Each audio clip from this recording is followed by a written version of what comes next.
Colonel Janjua, lieutenant colonel Janjua 1971 সনের 25শে March রাত্রে যখন আপনার ওই ওরে বলে কি ওই চিটাগাং নৌ বন্দরে সোয়াত জাহাজে অগণিত বিরাট পরিমাণ অস্ত্র আসছিল। সেই অস্ত্র খালাসের জন্য তৎকালীন যে আমাদের ওখানকারের যে উইং কমান্ডার ছিলেন এবং আমাদের নেতা শহীদ রাষ্ট্রপতি জিয়াউর রহমান, যিনি পরবর্তী স্বাধীনতা যুদ্ধের ঘোষণা দিয়েছিলেন, তিনি ওই উইংয়ের বা ওই ব্যাটালিয়নের সেকেন্ড ইন কমান্ড ছিলেন।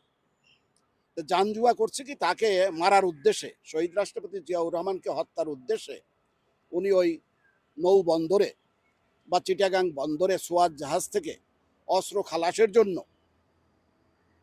তিন চারজন পাকিস্তানি সৈন্য, শহীদ রাষ্ট্রপতি জিয়াউর রহমানকে, আরও পূর্ব পাকিস্তানের তৎকালীন আমাদের বাঙালি 2-1 সৈন্যকে ওই সাথে দিয়ে উনি তাকে বন্দরে পাঠানোর একটা হুকুম দিয়েছিলেন।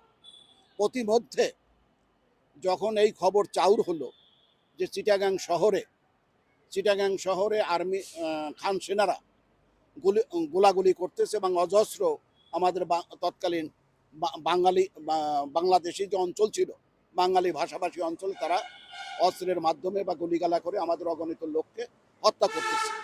এই খবর জিয়াউর রহমানের কাছে পৌঁছলেন এবং আরেকটি খবর পৌঁছলেন ওখানকারের যে ব্যাটালিয়নে যে চাকরি করতেন তৎকালীন সময়ে আপনার ওই আমাদের এই যে কর্নেল অলি আহমেদ, উনি ছিলেন ওই কর্নেলে ওই উইংয়ের একজন কর্মকর্তা। তো তিনি ক্যাপ্টেন খালেকের মাধ্যমে উনি খবর পাঠাইলেন শহীদ রাষ্ট্রপতি জিয়াউর রহমানের কাছে যে যদি জিয়াউর রহমান সাহেব বন্দরে যায় তবে তাকে হত্যা করা হবে এবং এই বন্দরে না যাওয়াই ভালো।